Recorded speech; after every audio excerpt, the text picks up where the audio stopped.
Terdapat salah satu fenomena yang menjadi perhatian serta perbincangan, yaitu perubahan sistem politik setelah reformasi, yang dimana hal tersebut sebagai dampak dari terjadi globalisasi, dan hal tersebut sangat melekat dengan sistem politik model liberal atau Amerika Serikat. Model liberal ini membawa globalisasi di mana terjadi perubahan sosial dalam suatu negara yang disebabkan oleh globalisasi. Perubahan sosial menurut Scholten dalam meliputi 3 aspek, yaitu adanya peningkatan dalam hubungan batas wilayah, terjadinya peningkatan dalam membuka wilayah, maupun berkaitan dengan peningkatan hubungan antar wilayah. Dan terjadinya perubahan tersebut menjadi kompresi bagi ruang dan waktu hingga membuat makna dari globalisasi semakin kompleks, menurut Cahyono 2018.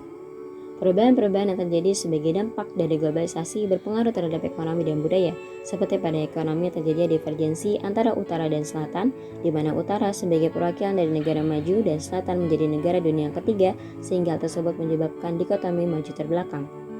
Pada budaya menyebabkan perubahan atau pergeseran pada kebudayaan yang dimiliki masing-masing negara sebelumnya. Contohnya, seperti terjadi dari budaya timur atau ketimurannya berubah menjadi kebarat-baratan. Karena menganut liberalis atau nilai barat, beberapa di antaranya menganut individualism, egoism, consumerism, materialism, dan hedonism. Terjadinya perubahan merupakan proses dari pengafeksian budaya lokal oleh Amerika Serikat, dan hal tersebut kemudian dikenal dengan Amerikanisasi dunia menurut Cahyono 2018. Memahami posisi ideologi liberalisme dalam pembentukan budaya dan interaksi dalam masyarakat global. Ideologi liberalisme memberikan penetrasi nilai kultur barat terhadap negara berkembang yang non-barat sebagai strategi budaya yang ditetapkan untuk membentuk peradaban dunia yang mengedepankan nilai rasionalitas. Sehingga liberal diposisikan sebagai landasan berpikir paling utama yang memberi pengaruh besar dalam kehidupan masyarakat global. Selain itu, liberalisme juga semakin kuat karena Amerika Serikat sebagai negara pelopor liberalisme menjadi kekuatan yang unipolar di dunia, yang dimana beriringan dengan terjadinya globalisasi yang menjadi cara baru untuk terus mendukung dominasi baru atau liberalisme dalam masyarakat global. Seperti yang disampaikan oleh Owalabi, "The world is becoming Americanized just as America has become globalized. It's a legitimate claim that globalization that it is also appropriate to say that globalization is Americanization." Cahyono 2018. Liberalisme adalah homogenisasi budaya barat terhadap timur yang telah dicapai saat ini melalui 2 tahapan, yaitu dari media seni berupa musik, video, ataupun hal lain yang berhubungan dengan budaya populer. Dan juga terjadi penyebaran produk yang merupakan brand bisnis dari Amerika Serikat di seluruh dunia.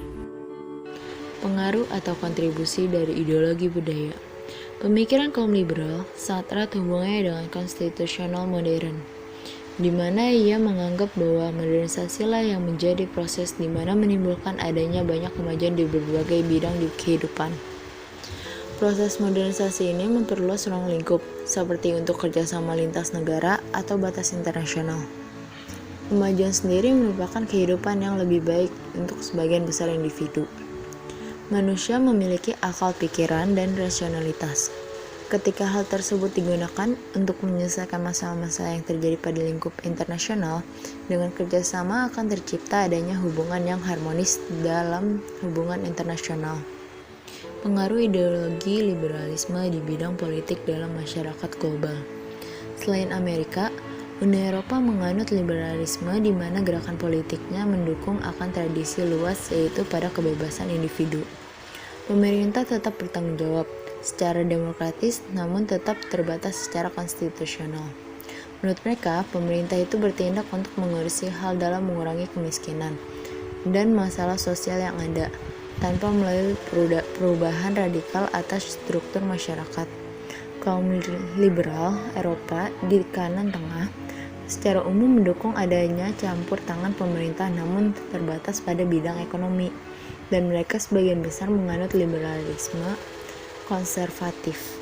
Contoh positif ideologi liberalisme bagi budaya masyarakat global sangatlah banyak, dari kebebasan berpendapat hingga kesetaraan gender.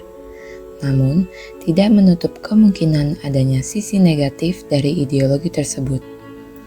Selama berabad-abad, minoritas telah menderita di negara-negara dunia pertama dari keputusan yang dibuat oleh elit tertentu yang berkuasa. baik itu di negara-negara barat seperti Amerika Serikat atau negara-negara Eropa seperti Prancis. Banyak kelompok yang menghadapi diskriminasi berdasarkan warna kulit, ras, atau agama mereka. Kelompok kami berfokus pada kelompok minoritas tertentu yang dipengaruhi oleh ideologi liberalisme Muslim, yang telah menghadapi prasangka karena konsep yang tidak diklasifikasikan secara teoritis, namun didasarkan pada beberapa aspek yang mencakup penggambaran umat Islam oleh media atau stereotip umat Islam sebagai teroris dan membenci peradaban Barat dan rakyatnya. Dikutip dari Said. Definisi dasar Islamofobia menggambarkan konsep sebagai ketakutan atau kebencian umat Islam berdasarkan keyakinan mereka pada agama Islam. Pemikiran ini mengakar menjadi budaya masyarakat global terhadap image Islam. Terlebih, identitas seorang Muslim jelas terlihat bagi perempuan yang menggunakan hijab.